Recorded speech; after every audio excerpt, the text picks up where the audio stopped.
Selamat siang, Prof. Selamat siang, Prof. Ya, gimana?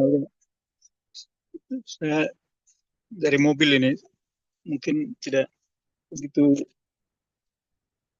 jelas ya. Jelas, Saya Pak. ada di luar ruang.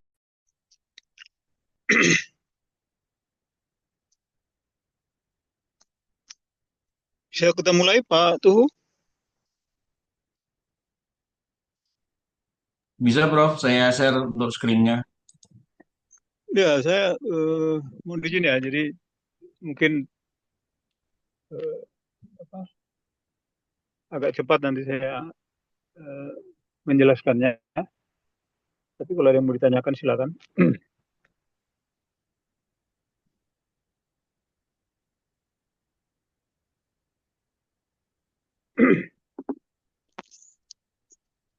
Baik, coba slide pertama dulu.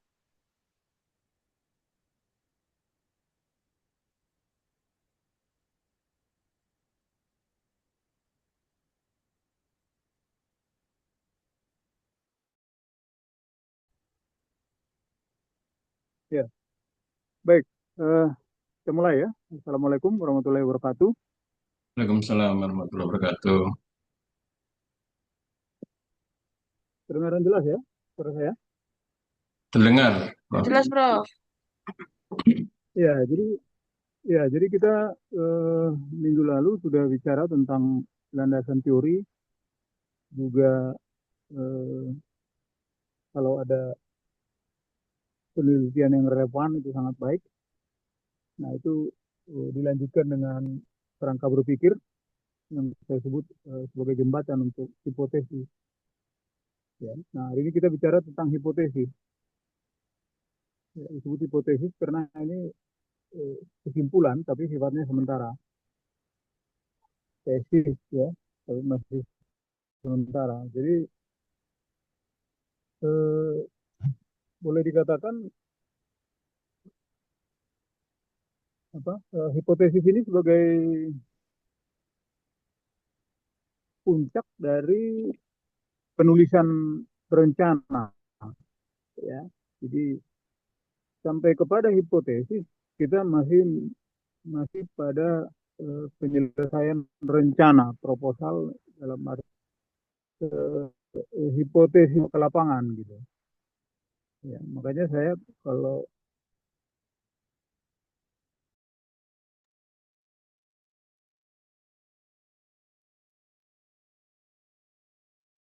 kalau hipotesisnya masih ragu atau belum jelas, belum tegas pernyataannya, itu nanti ke lapangannya bisa tidak tidak sesuai yang diharapkan gitu. Makanya mulai dari latar belakang, identifikasi, pembatasan, perumusan, gitu ya, kemudian referensi atau landasan teori itu harus kuat, harus linear ya. Jadi jangan eh, berubah-ubah apa yang dibahas gitu, sistematis dan runtut ya. Jadi membacanya pun orang lebih lebih mudah mengerti ya. Jadi kalau variabel X satunya apa dibahas dulu tuntas, variabel X2-nya apa dibahas tuntas, baru variabel Y dulu ya. Variabel utama dulu, variabel X2 gitu. Nah, kita lihat hipotesis slide-nya ya. Bagaimana mengetahui kebenaran teori ya. Satu-satu baris dulu ya, satu kali klik dulu ya. Dari teori dapat diturunkan sejumlah hipotesis. Jadi dasar kita untuk eh, merumuskan hipotesis itu harus ada teorinya. Ya, berikutnya,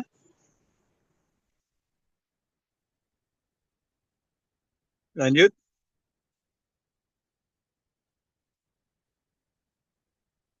Nah, ini dengan menguji kebenaran, lagi-lagi saya ingatkan kita menguji ya, menguji hipotesis, bukan membuktikan ya. Nanti saya jelaskan bedanya apa. Kebenaran atau ketidakbenaran hipotesis Mana tadi? Ke atas lagi dikit, ya. Secara empiris, maksudnya dari lapangan, maka teori yang ada di buku, di landasan teori itu bisa ditolak atau diterima. Ya, jadi lanjut.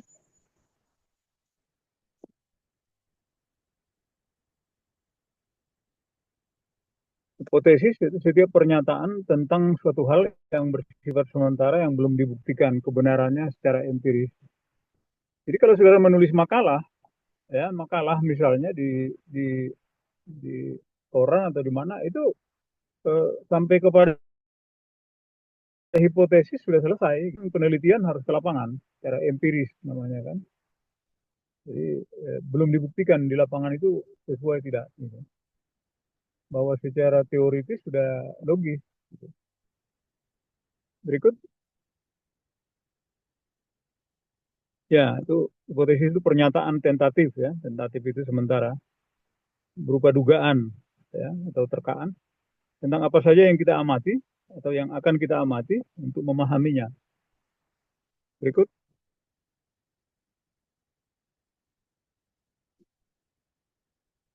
Nah, dalam tahap awal sebenarnya teori-teori yang ada di buku itu merupakan hipotesis yang diuji kebenarannya. Jadi ketika dia berulang-ulang eh, kesimpulannya identik atau sama, maka muncullah teori baru. Jadi teori yang ada di buku itu adalah hasil penelitian yang berulang kali. Ya. Lanjut aja ya, contohnya nggak usah.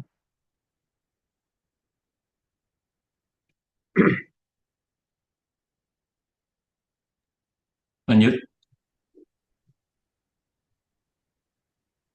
Iya, nanti ada contoh lain juga. Nah, biasanya suatu teori jarang secara langsung diuji kebenarannya. Ya. Yang diuji itu adalah hipotesis yang diturunkan dari teori itu. Ya. Nah, fungsi hipotesis yang utama adalah membuka kemungkinan untuk menguji, lagi-lagi menguji kebenaran teori. Jadi meskipun dia disebut teori, itu belum tentu benar dalam arti berlaku di semua tempat, di semua populasi. Ya, itu maksudnya ini. Ya, ada teori yang kebenarannya diuji, apakah teori itu salah? Enggak. Teori itu referensi atau landasan teori yang saudara kutip nanti itu sudah benar. Tapi itu berlaku di sekolah saudara, di wilayah saudara, itu yang mau diuji, gitu ya.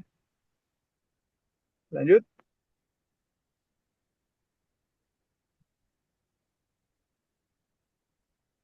ya lanjut.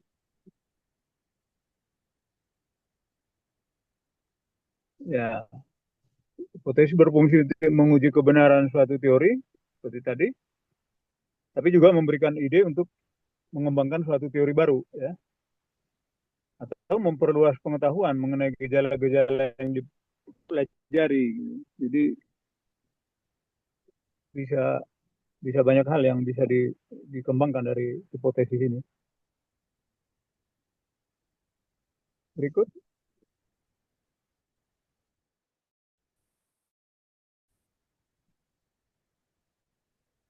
rumusan hipotesis yang memenuhi syarat itu, pertama, hipotesis harus didasarkan pada teori tertentu. Ini ada pengecualian kalau kita mau ground theory atau namanya naturalistik ya. Kita langsung ke lapangan menemukan apa gitu. Itu tidak harus. Kalau memang belum ada teori yang menyangkut hal yang mau kita teliti itu ya boleh-boleh saja gitu. Tapi umumnya penelitian ilmiah yang akademik sifatnya itu harus eh, memberikan landasan teori dulu, mempelajari landasan teori untuk apa pegangan bagi kita untuk ke lapangan gitu, lebih lebih terarah. Kalau naturalistik itu bisa kita mau meneliti apa di lapangan tidak ada, kita ganti judul malah di lapangan, beralih ke yang lain yang mungkin ketika di lapangan, wah ini lebih serius yang ini atau lebih menarik yang ini gitu. Ya. Nah ini lebih cenderung kita ke kuantitatif, di mana teori itu harus kuat sebelum kita ke lapangan. Nah, kita diingatkan bahwa ilmu pengetahuan itu bukan penjumlahan pengetahuan itu secara lepas ya. Karena setiap perluasannya dibangun atas dasar dan berhubungan dengan kesana pengetahuan teori yang telah ada. Ya, ini yang kita anut. Jadi dalam kehidupan ini, dalam dunia ilmiah itu, eh, satu dengan yang lain itu pasti ada kaitannya gitu. Ya, makanya ketika ada teori ini mau kita kembangkan kemana atau mau kita terapkan di eh, populasi yang tertentu, ya kita lakukan gitu. Ya, makanya hipotesis itu syaratnya itu dia harus berdasarkan pada teori dulu. Bukan hanya mahasiswa ya, kami juga dosen peneliti tetap mengandalkan adanya teori-teori yang sudah ada. Nah, hipotesis dapat diuji berdasarkan data empiris. Gitu. Jadi hipotesis itu yang kedua tadi, ya, kalau kalau saudara eh, eh, tidak yakin atau yakin tidak bisa diuji, jangan dihipotesiskan. Jangan dihipotesiskan. Jadi yakin bahwa ini akan diuji berdasarkan data di lapangan. Ya. Maksudnya apa? Variabelnya misalnya nggak jelas, ya, atau tidak ada korelasinya. Apa yang mau diuji? Gitu. Ya. Atau data itu data rahasia, jadi saudara tidak bisa mendapatkan datanya. Ya. Strategi apa misalnya strategi militer untuk menuntaskan teroris di Papua misalnya itu nggak boleh sebelum itu diadakan atau setel, sampai pada itu sudah dilakukan itu rahasia, itu tidak mungkin datanya diperoleh. Atau yang di sekolah misalnya, apakah mahasiswa mau membuat tesis boleh meminta data pengeluaran kepala sekolah, penggunaan dana BOS? Belum tentu diberikan karena tidak ada kewajiban bagi kepala sekolah untuk memberikan ke mahasiswa atau orang luar gitu. Misalnya kalau kepada kepala dinas mungkin ya menunjukkan bukti-bukti kwitansi pembelian dan sebagainya gitu. Nah, kalau hal-hal yang tidak mungkin kita dapatkan datanya, jangan dihipotesiskan, jangan diteliti gitulah. Ya, itu maksudnya ini. Ya, yang ketiga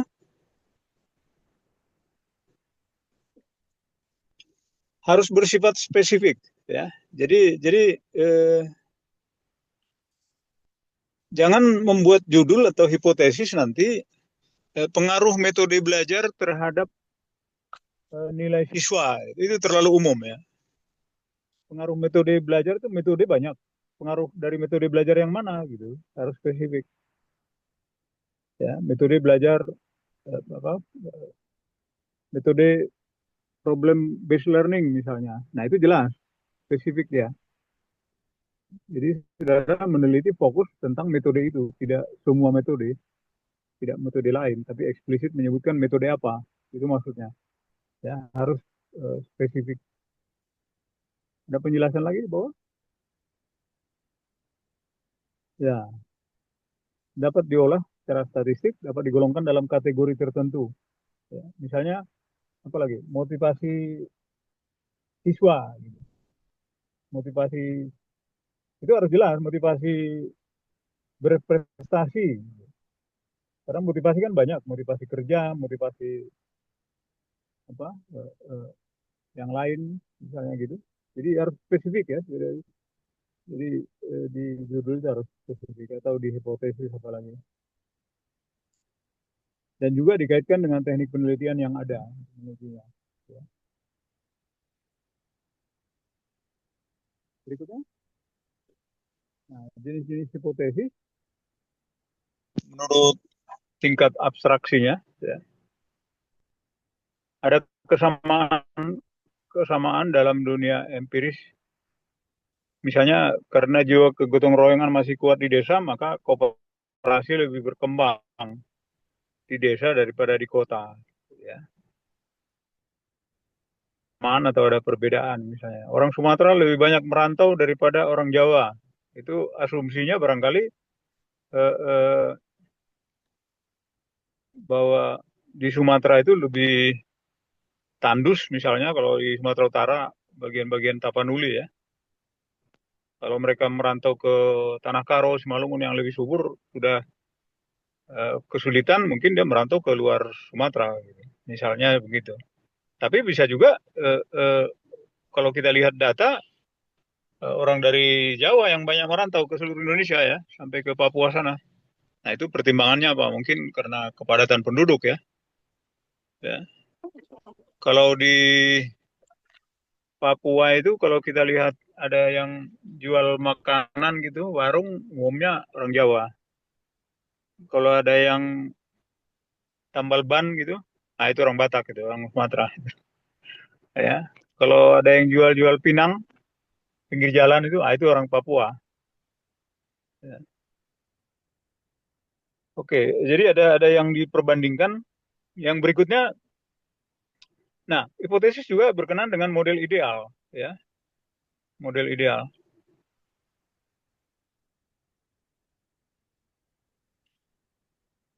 Misalnya kita mau meneliti sesuatu eh, mutu ya, mutu atau kualitas pendidikan atau kualitas sekolah. Nah, model idealnya apa gitu? Misalnya 8 standar.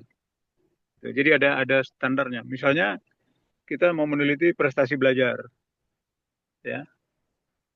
Nah, standar di sekolah itu berapa untuk bahasa Inggris misalnya, ya. Misalnya ditetapkan 8. Nah, bandingkan. Jadi dibandingkan, nah kita teliti apakah di bawah 8 atau sudah di atas 8 gitu.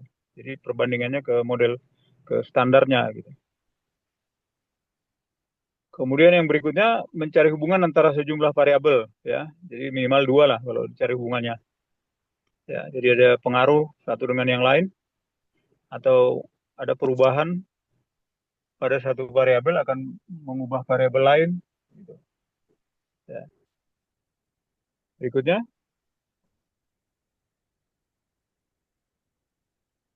nah ini pengelompokannya menurut bentuknya. Ini ada hipotesis kerja ya. Biasanya peneliti merumuskan hipotesis yang diduga benar. Ya, pengaruh metode pembelajaran terhadap prestasi. Gitu. Itu di apa tadi eh, PBL ya harus spesifik. Pengaruh penerapan PBL terhadap apa itu kolaborasi ya atau apa kreativitas gitu. Nah, ketika saudara membuat judul itu, saudara kan sudah punya harapan lah begitu ya, boleh dibilang akan seperti itu nanti yang saudara bayangkan di sekolah itu. Nah, itu disebut hipotesis kerja karena saudara bekerja dengan itu, ya. Tetapi ada hipotesis nol, ya. Nah, kalau saudara meneliti, saudara harus menunjukkan bahwa saudara objektif, ya, bahwa selalu ada dua kemungkinan, bahwa tidak ada pengaruh atau ada pengaruh metode PBL itu, gitu ya. Jadi tetap harus ditulis secara eksplisit hipotesis nolnya apa, terutama untuk penelitian apa akademik seperti ini ya. Jadi ada hipotesis kerja meskipun secara struktur kalimat itu tinggal dinegatifkan saja. Ya. Terdapat pengaruh menjadi terdapat pengaruh gitu. Tapi maknanya sebenarnya besar dalam hal itu ya. Ya. Kalimat terakhir disebutkan hipotesis nol digunakan untuk menunjukkan bahwa seorang peneliti harus objektif. Ya. Jadi meskipun membayangkan bahwa ada pengaruh PBL, metode PBL terhadap prestasi belajar, tetapi tetap terbuka kemungkinan tidak ada pengaruh yang signifikan gitu.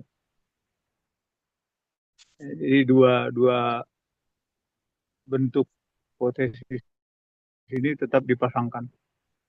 Berikut,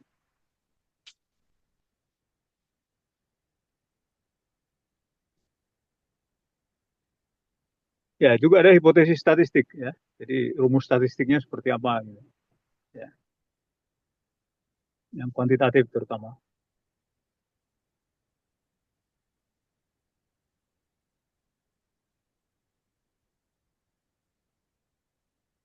Nah, menguji hipotesis ya. Suatu hipotesis harus diuji berdasarkan data empiris tadi sudah kita sebutkan ya, berdasarkan apa yang dapat diamati dan dapat diukur. Nah, kesalahan yang mungkin terjadi ya, pertama peneliti itu menolak hipotesis yang benar. Maksudnya itu sebenarnya memang seperti itu adanya di sekolah, tapi kesimpulan peneliti tidak terdapat pengaruh gitu misalnya.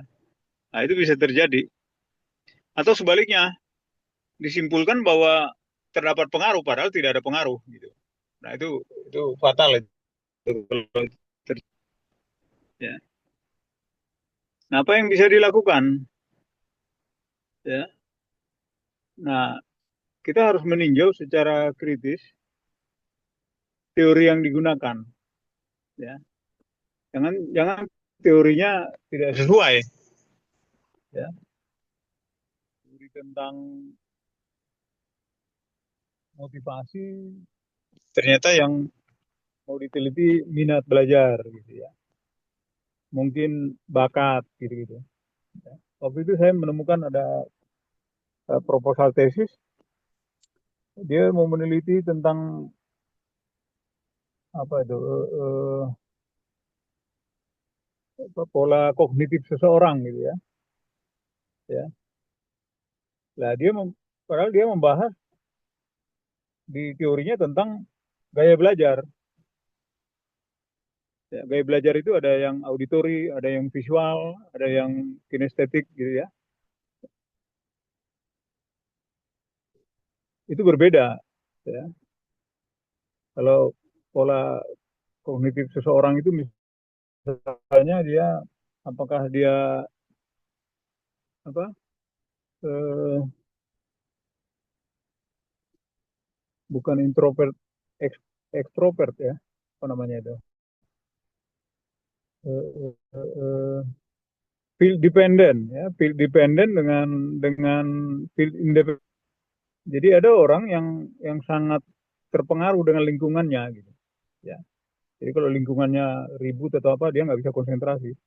Jadi dia belajar untuk sebelum dia belajar untuk lebih sungguh-sungguh fokus, dia harus merapikan dulu mejanya, menghindari yang lain-lain yang mengganggu, baru bisa dia konsentrasi. Itu field dependent. Ada field independent, ini dalam hal belajar ini bagus. Dia di dalam biskota pun dia bisa konsentrasi gitu. Ya. Dia tidak tergantung dengan lingkungan dalam hal konsentrasi. Hati-hati dengan memilih teori mana. Sebenarnya teori yang dipilih itu sesuai enggak dengan variabel yang mau kita teliti gitu. Ya. Nah, ini ditinjau lagi untuk menghindari yang tadi itu, yang kesalahan yang tadi. Kemudian sampling yang digunakan, ya, sampling yang digunakan itu kita masih ada PR di Unindra sebenarnya kami dari beberapa dosen. Sampling itu harus representatif, ya, bukan hanya minimal sekian, itu bukan masalahnya angka, dia mewakili tidak gitu, ya. Kemudian metode pengumpulan datanya seperti apa? Sering persepsi, ya, ya juga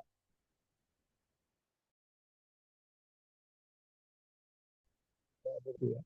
Jadi saya dapat judul proposal tesis bimbingan saya itu persepsi siswa tentang profesionalisme guru. Nah, ini seperti apa gitu? Persepsi siswa terhadap apakah siswa SMP bisa kita yakini sudah kompeten untuk menilai profesionalisme guru. Biasanya kalau di sekolah kan itu urusan supervisi guru itu kan kepala sekolah atau guru senior kan. Nah, ini disuruh disuruh siswa. Jadi cara mengumpulkan datanya seperti apa metodenya? Kalau mau melihat profesionalisme guru, mungkin minta saja penilaian kepala sekolah. Kalau di pegawai negeri itu ada apa dulu DP3 namanya. Sekarang apa itu? kinerja guru gitu ya. Itu bisa saja itu digunakan, dia datanya data yang sudah ada.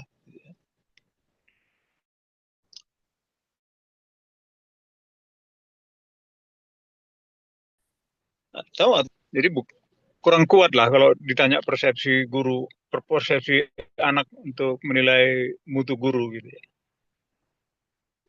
Jadi pengumpulan datanya juga harus benar ya, supaya tidak terjadi kesalahan tadi.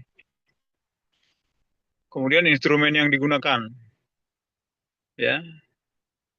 Nah, instrumen yang digunakan seringkali juga dirumuskan oleh apa? Kakak kelas saudara itu tidak linear dengan teori-teori yang diambil gitu, yang digunakan. Ini eh, sering terjadi gitu. Jadi landasan teori itu menjadi bahan utama untuk menyusun instrumen. Jadi mulai dari teori-teorinya, definisi operasionalnya, kemudian indikatornya, baru dijabarkan menjadi instrumen. Nah, eh, kenyataannya bahwa beberapa variabel itu sudah diteliti orang lain. Nah, itu diambil gitu, di-copy. Padahal teori-teorinya berbeda.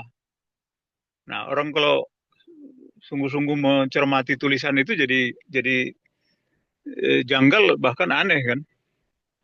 Teori motivasi mengatakan A, B, C, ternyata ketika instrumen penelitian yang mengukur motivasi, lah itu hanya C, D, E gitu, hanya C-nya yang sama gitu. Karena teori-teori kan banyak yang berbeda, tapi banyak juga yang identik gitu. Jadi instrumen ini harus benar-benar. Baru yang terakhir perhitungan statistik tentunya, ya. Saudara sekarang sudah menggunakan aplikasi, jadi datanya sudah benar, tapi penggunaan aplikasinya juga harus benar. Ya, kalau dikatakan itu rumus korelasi ya korelasinya yang dihitung, jangan penghubungan berarti kan, ya, jangan di ditafsirkan berbeda gitu. Ya, itu perhitungannya bisa lain. Ya. Ini ya berikutnya.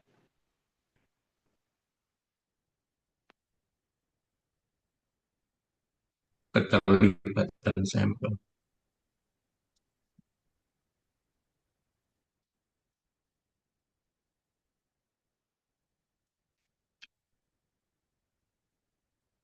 Ya, ini contoh judul penelitian hubungan antara penguasaan kosakata dan pemahaman membaca bahasa Inggris di SMA PGRI Jakarta. Ya. Ini kalau seperti ini judulnya, maka variabel utamanya itu kan pemahaman membaca.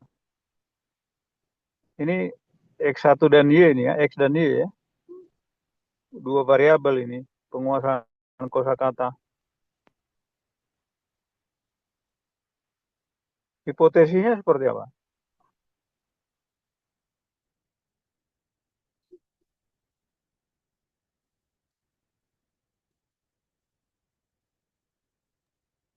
Ada yang tahu?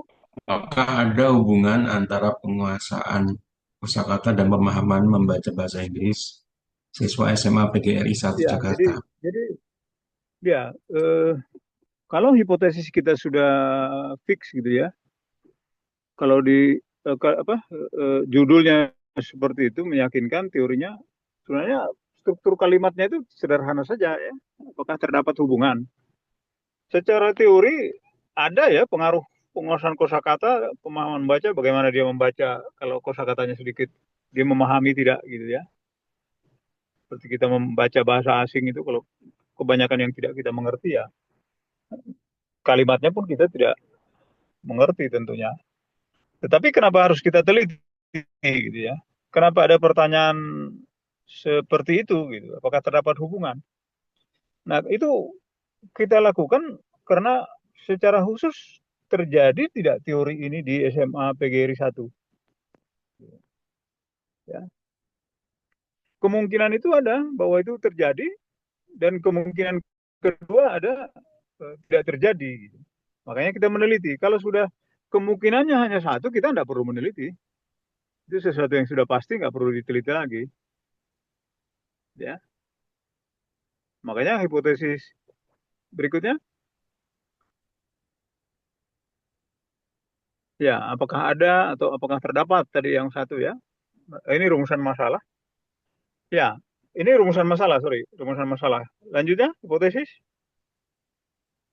Nah, hipotesisnya menjadi statement, pernyataan, bukan tanda tanya lagi.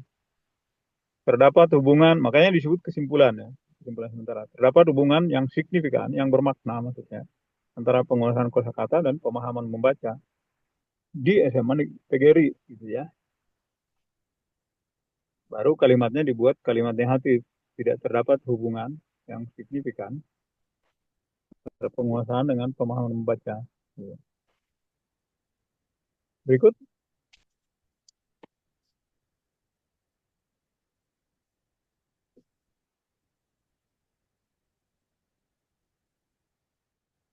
Nah ini yang saya contohkan tadi, pengaruh persepsi atas kompetensi pedagogik guru gitu ya. Nah ini harusnya tidak tidak menyebut persepsi. Kalau persepsi itu seringkali untuk dimaksudkan untuk dengan alasan menggunakan siswanya yang memberi persepsi. Persepsi itu pendapat gitu ya. Tapi apakah pendapat siswa sesuai dengan kenyataan? Kalau siswa menyatakan guru ini profesional, yakin tidak siswa SMP menilai itu misalnya ya, kalau dia penelitian di SMP. Belum, padahal kita bukan kepastian. Artinya kita membutuhkan sesuatu yang meyakinkan kita secara empiris memang itu adanya gitu. Maka harusnya yang diteliti itu pengaruh kompetensi pedagogi dan motivasi belajar siswa terhadap prestasi belajar. Ini sekedar contoh-contoh. Saya sering masih di contohnya masih beberapa kali menyatakan motivasi ya, tapi saya sebenarnya tidak setuju kalau mahasiswa masih meneliti itu gitu. Variabel lain lah, jangan motivasi motivasi terus itu sangat banyak, terlalu positif pengaruhnya sehingga tidak terlalu penting lagi untuk diteliti. Variabel lain banyak ya. Nah dengan judul ini variabelnya menjadi tiga, kalau tadi kan satu. Memang di judul dia yang terakhir disebut terhadap prestasi belajar. Tapi ketika kita membahas variabel nanti, membahas yang lain, itu yang pertama disebutkan. Dalam bahasa kan dahulukan yang utama gitu ya. Jadi yang utamanya, yang ada masalahnya di situ. Ya, jadi variabel pertama, variabelnya prestasi belajar, variabel X1 kompetensi guru, motivasi belajar siswa. Berikutnya,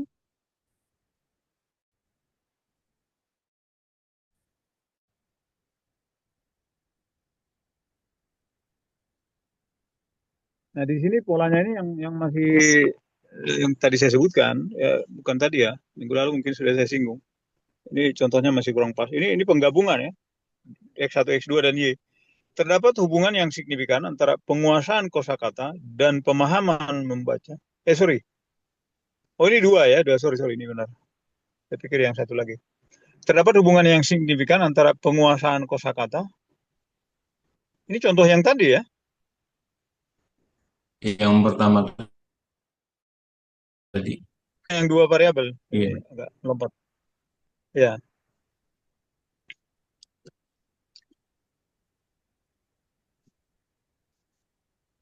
Nah ini untuk yang tiga variabel ya.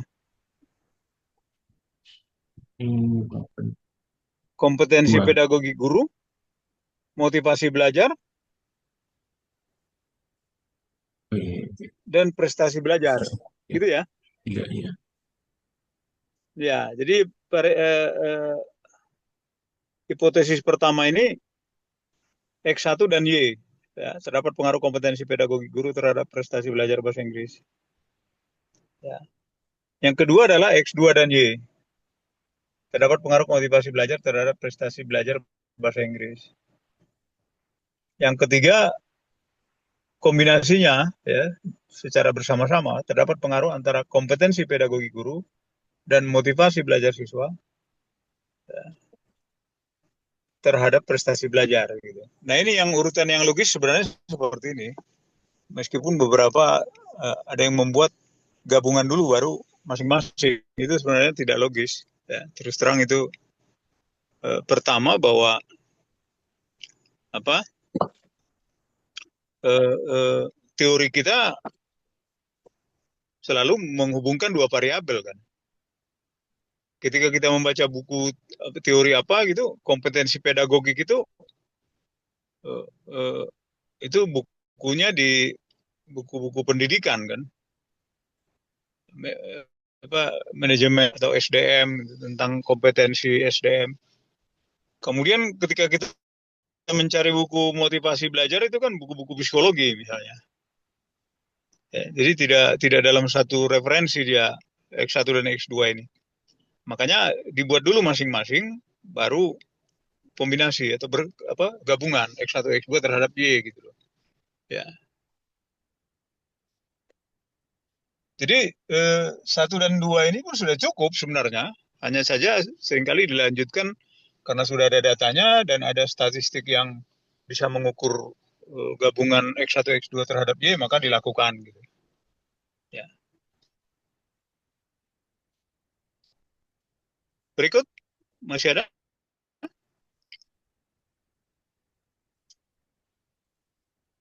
Sudah selesai, Prof. Selesai ya? Ya. Eh, sampai di sini ada pertanyaan? Silakan.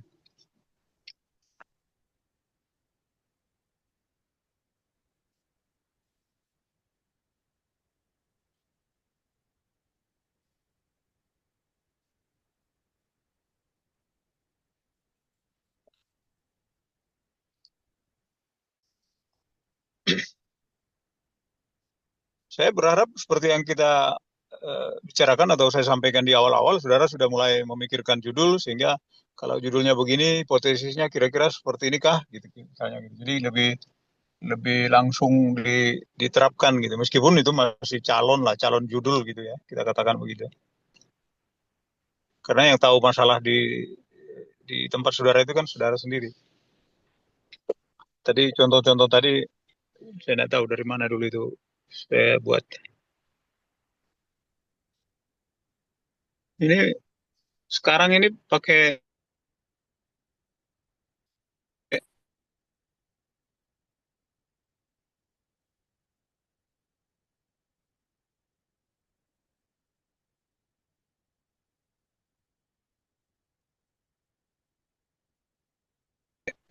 aplikasi ini, saya banyak lihat. Suaranya putus-putus, Prof.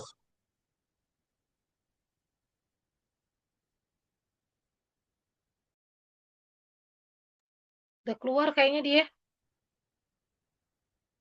Ketendang kayaknya, Pak. Ada, Bu. Suaranya putus-putus. Masih Oh, ada, Mer. Heeh. Oh, kirain. Nggak keluar suaranya.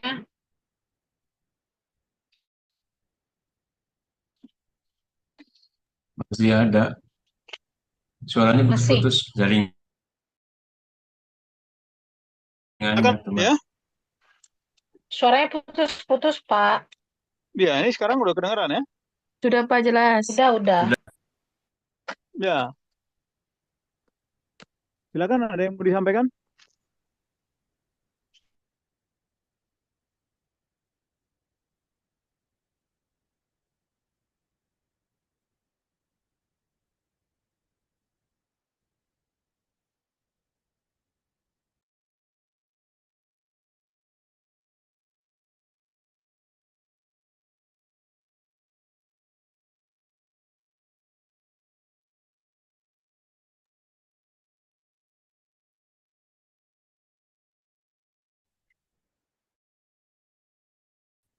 Kalau tidak ada, saya mau bertanya.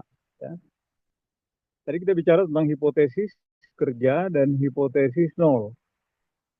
Hipotesis kerja itu contohnya terdapat pengaruh PBL terhadap hasil belajar. Ya. Hipotesis nolnya tidak terdapat pengaruh PBL dengan hasil belajar. Nah, tadi saya katakan bahwa kedua hipotesis ini bisa satu salah satu yang terjadi kan, makanya dibuat dua.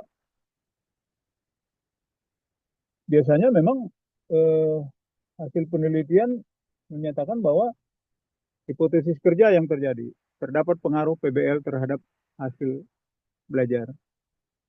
Nah, pertanyaan saya, kalau yang terjadi di sekolah yang diteliti tidak terdapat pengaruh PBL terhadap hasil belajar. Nah, itu bagaimana itu kalau terjadi seperti itu? Silakan.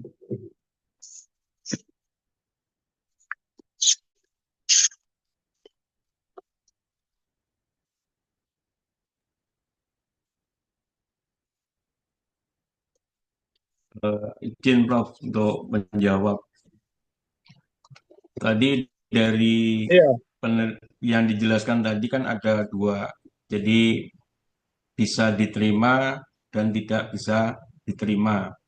Ada iya, hipotesis eh, kerja dan hipotesis nol. Jika terjadi iya, hipotesis nol, ya kemungkinan bisa diambil sampling yang baru dan memperbaiki beberapa komponen tadi seperti teorinya, kemudian eh, samplingnya tadi yang saya sampaikan, samplingnya, kemudian yang statistiknya pengolahan juga berbeda. Jadi menurut saya kalau misalkan tidak terjadi hubungan, mungkin diulang kembali mengambil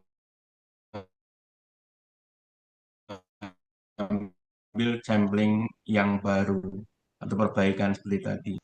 sudah terpenuhi misalnya, Pak.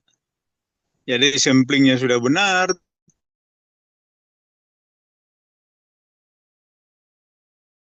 teorinya sudah dapat pengaruh gitu. Itu bagaimana? Bukan karena kesalahan teori, bukan teori, kesalahan sampling atau instrumen, tapi memang kenyataannya di sekolah itu tidak ada pengaruh antara pengaruh PBL terhadap hasil belajar.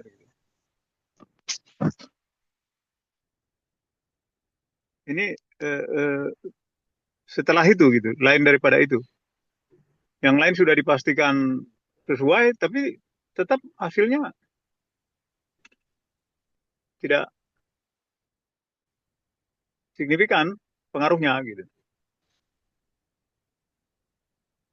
Paham maksudnya? Pertanyaannya untuk pertanyaannya Paham, kurang. paham. Iya, paham, Prof. Nah, itu Kalau bagaimana? kalau Ya, kalau menurut saya nggak apa-apa, Prof. Karena memang kalau berdasarkan sampling dan strukturnya sudah benar semua, tapi hasilnya tidak berpengaruh, ya, memang real nyatanya seperti itu, berarti ya nggak apa-apa. Jadi ya. tidak harus penelitian itu menemukan jawaban itu saling berhubungan, tapi bisa saja memang tidak ada hubungannya. Iya, jadi eh, benar ya seperti itu ya. Jadi eh, eh, itulah yang dimaksud dengan perlunya dua hipotesis gitu loh. Jadi hipotesis nol itu bukan sekedar ditempelkan saja, tapi siap kita ketika jawabannya memang tidak berpengaruh. Gitu. Teorinya apanya sudah benar. Itu bisa terjadi, makanya kita perlu penelitian. Kalau penelitian itu semuanya harus menjawab hipotesis kerja, lah untuk apa gitu? Itu namanya membuktikan. Kalau ini kan kita menguji, gitu ya. Jadi bahwa memang beberapa mahasiswa mengatakan dulu waktu saya S1 dosennya malah bilang ini harus diulang ini. Wah, itu mungkin dia perlu S2 juga itu atau S3. Artinya secara ilmiah eh, eh, itu tapi alasannya harus kuat. Maksudnya begini loh. Bukan ekstrim ya. Contoh yang saya yakin bisa kita mengerti, misalnya sebelumnya saya pernah contohkan pengaruh disiplin mahasiswa terhadap prestasi belajar di PTIK, Perguruan Tinggi Ilmu Kepolisian, atau di Akademi Militer, atau mungkin juga di SMA apa Taruna. Taruna Nusantara gitu kan, semuanya disiplinnya sudah 9-10 ya. Secara metode statistik itu tidak ada pengaruhnya yang signifikan lagi terhadap hasil belajar. Tetapi memang ada banyak faktor lain gitu loh. Jadi pengertiannya begini, kalau dikatakan pengaruh atau hubungan antara disiplin dengan hasil belajar, maknanya adalah semakin tinggi disiplin maka semakin tinggi hasil belajar siswa gitu. Atau sebaliknya, siswa yang disiplinnya rendah nilainya rendah, kan begitu. Nah ini disiplinnya tinggi semua. Jadi secara statistik korelasinya tidak ada. Gitu. Ya. Bahwa itu mempengaruhi mungkin ya. Tetapi yang membedakan nilai mahasiswa atau hasil belajarnya kan bervariasi. Nah, berarti apa nih yang membedakan nilai atau hasil belajar mahasiswa ini? Faktor lain, ya. Faktor lain di luar disiplin yang sangat ketat, gitu. Ya. Kalau saudara meneliti di sekolah yang seperti itu, ternyata disiplin.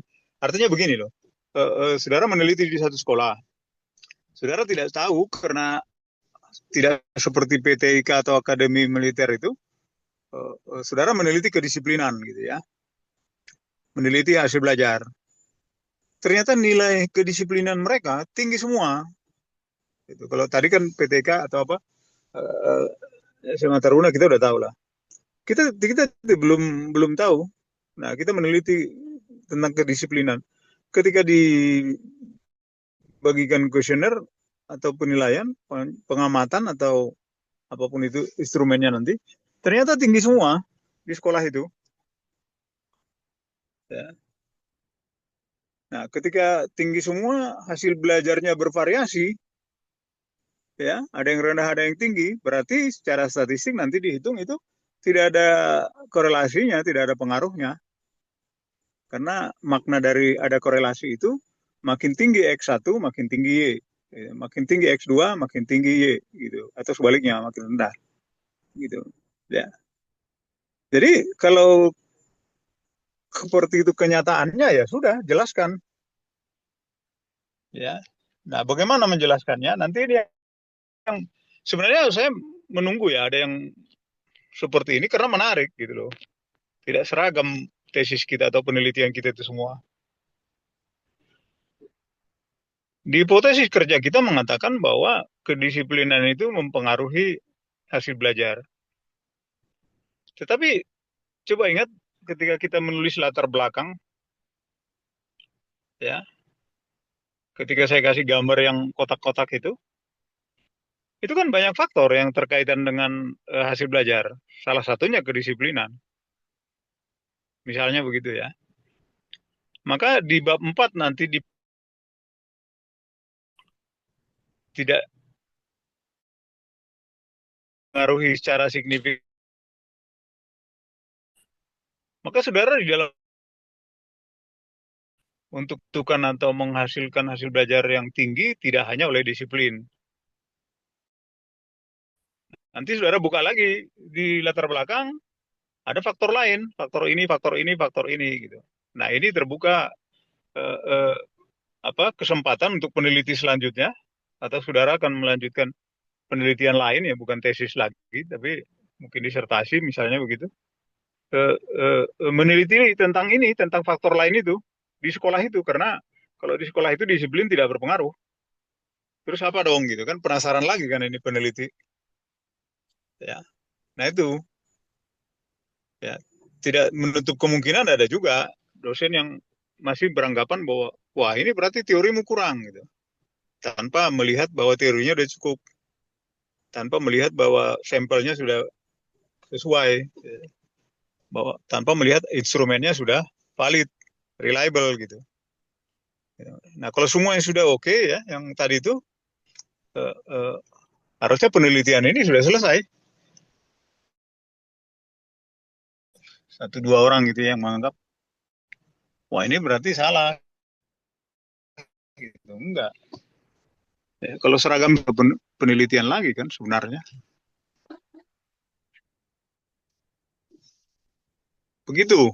Ininya ada pertanyaan mengenai Eh, ini atau yang lain? Prof, izin tanya Prof.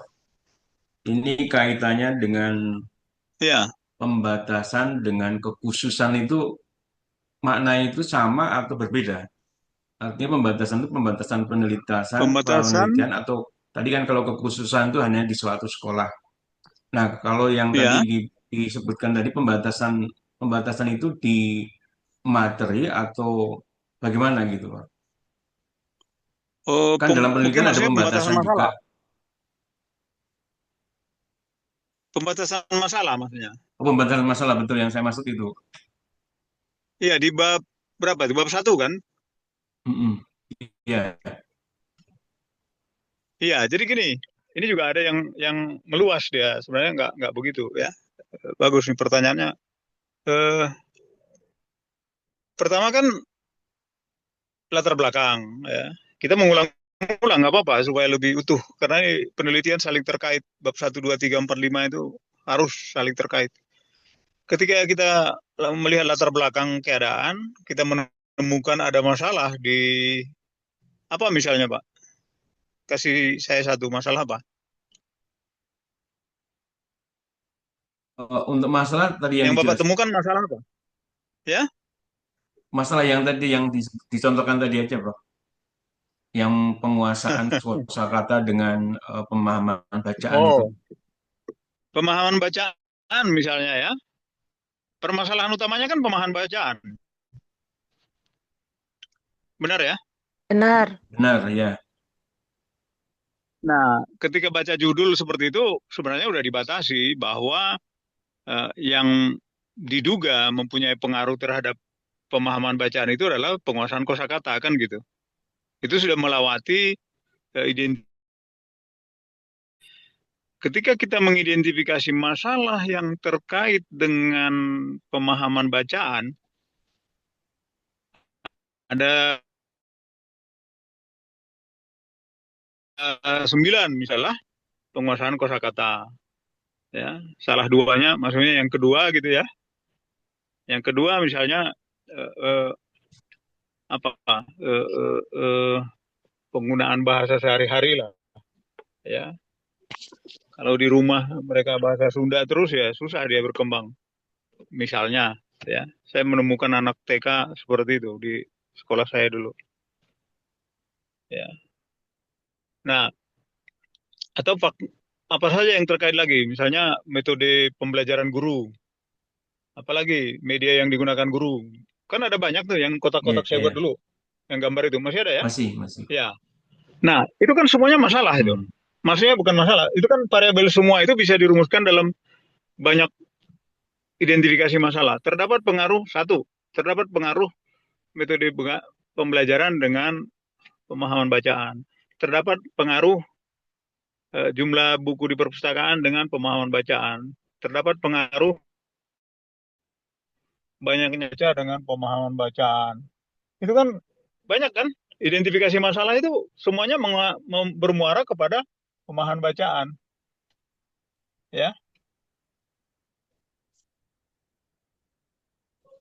mungkin ada 9 atau 10 lah. Ya. Tapi di dalamnya sudah ada yang menyebutkan pengaruh, bukan terdapat, sorry. Kalimat masalah itu harus tanda tanya. Apakah terdapat pengaruh kosakata terhadap pemahaman bacaan gitu-gitu. Ini kan semua banyak masalah-masalah. Nah, kalau dibilang pembatasan, ya, kita membatasi dari 10 itu gitu. Ya, dari 10 masalah yang saya identifikasi, saya membatasi pada masalah 1, 2 gitu. Tetap pembatasan tapi pembatasan masalah toh. Bukan bukan dibatasi di, Iya, di SMP Negeri 2, tidak di SMP Bekasi, bukan. Ya, iya itu betul, maksudnya betul. tadi. Ya, Iya, jadi pembatasan masalah gitu, bukan pembatasan wilayah atau pembatasan sampel atau populasi gitu ya. Cukup, Cukup cukup, atau Prof. ada lagi yang contoh lain? Ya? Terima Oke, kasih. ada beberapa proposal saya temukan. Saya bilang nanti kita bicara sampel itu di bab 3. Nah, ada juga begini, karena ada pertanyaan gini, ketika identifikasi dia buat 11 malah masalah yang muncul.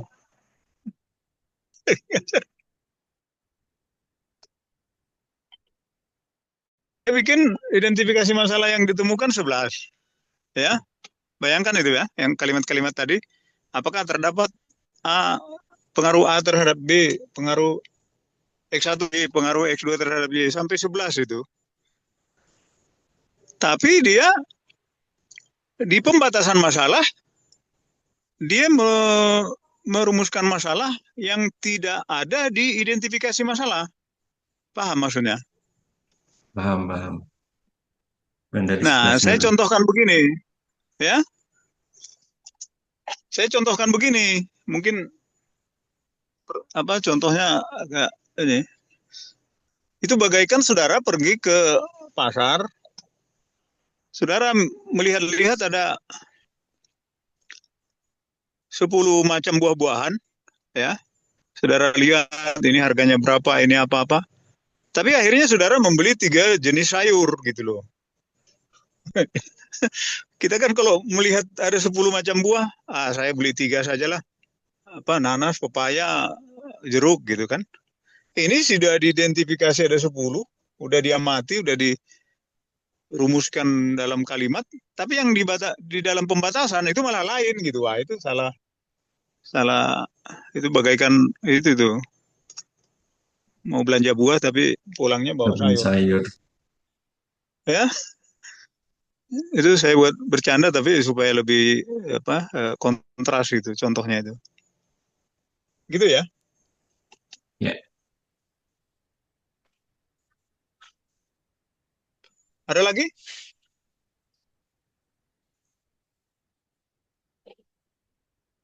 Kalau seandainya tidak ada, bisa kita akhiri dulu ya. bisa, Prof.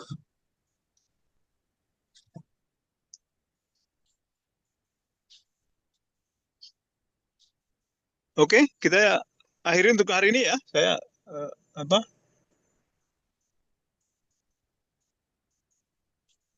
Minggu lalu juga sudah kita singgung sedikit tentang Baik. hipotesis, saya kira sudah lebih jelas ya. Minggu lalu kita bicara tentang apa itu kerangka berpikir yang dijadikan jembatan antara landasan teori dengan hipotesis ya. Ya, kita lanjutkan minggu depan. Baik, Prof. Pak Tuhu, Terima kasih. Baik, Prof. saya Siap. dihubungi ya. Ya, hari ini tidak ada Ya, Bu Uni karena sakit, Prof. Hanya 1 orang. ya nggak apa-apa, tetap kita catat. Oh, ada Ya, teriak tuh. nanti saya Siapa itu? sampaikan. Ya, Oke, baik, Prof. nanti aja di WA ya. Ya, siap. Baik, terima kasih semuanya. Ya, mohon maaf kalau kurang ada gangguan sinyal sebagainya. Ya, salah gantian Ya. kelihatannya kita nih. Sekarang saya yang sulit karena lagi di luar ada acara. Baik, terima kasih. Kita akhiri. Wassalamualaikum warahmatullahi wabarakatuh. Waalaikumsalam warahmatullahi wabarakatuh. Terima kasih, Waalaikumsalam Prof. warahmatullahi wabarakatuh. Thanks, Bro. Terima kasih.